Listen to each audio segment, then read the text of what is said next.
Het zijn je niet alledaagse Limburgers en er bestaat een kans dat je ze niet kent. Maar in de metal scene zijn ze wel degelijk bekend. Ik ben op bezoek bij... Karach Angren. Hoe lang doen jullie er eigenlijk in totaal over make-up? Nou, laat zeggen, op een tour gaat het altijd veel sneller. Vanaf een half uur naar 20 minuten.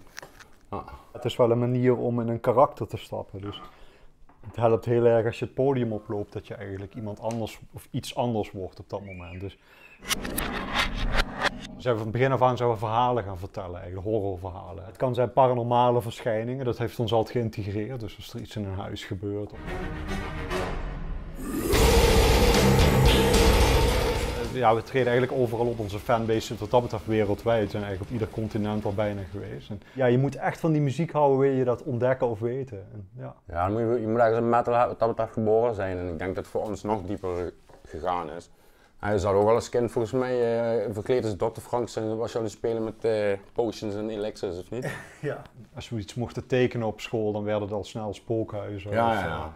Je had er zelfs problemen mee. Hè? Ja, ik kende waarschijnlijk als soort dingen. Die dacht echt dat ik een psychopaat ging worden. En, Toen ik een puberen ging en die muziek zelf ging luisteren, in ieder geval mijn moeder, die vond het maar niks, van onbekend. Maar nu vindt ze het fantastisch en komt ze ook naar shows en zo. Dus dat is heel grappig om te zien. Maar... Ik ben dus door mijn grootouders opgevoed, dus nu is het alleen nog mijn oma, die woont hier aan de overkant. En ja, die heeft me daar wel altijd in gesteund.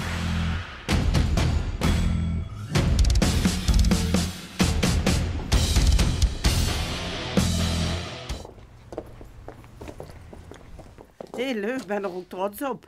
He? Ja, maar hij doet het ook al 18 jaar, dus daar raak je wel aan gewend. Hè? En het zijn goede jongens. Ze lijken heel ruw en dinges, maar ze hebben maar zo'n klein hartje. Ze zijn heel zacht van binnen.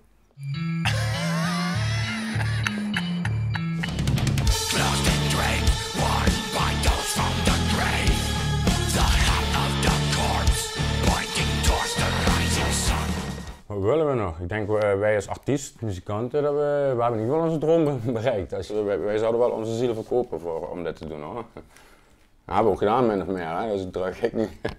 Je wilt niet nog een villa en een... Absoluut niet, boeit me niet. En als je me ergens in doet, geef me maar een lijkenwagen en een kasteel. Hoe lang gaan jullie dit nog doen? Nee, het zou wel mooi zijn als je op het podium omkiepen. Dus ja, ik wil wel zeggen dat het te dood, maar ik weet niet of dat mogelijk is. Je kunt proberen. We proberen in ieder geval, ja. Dus dat te doen.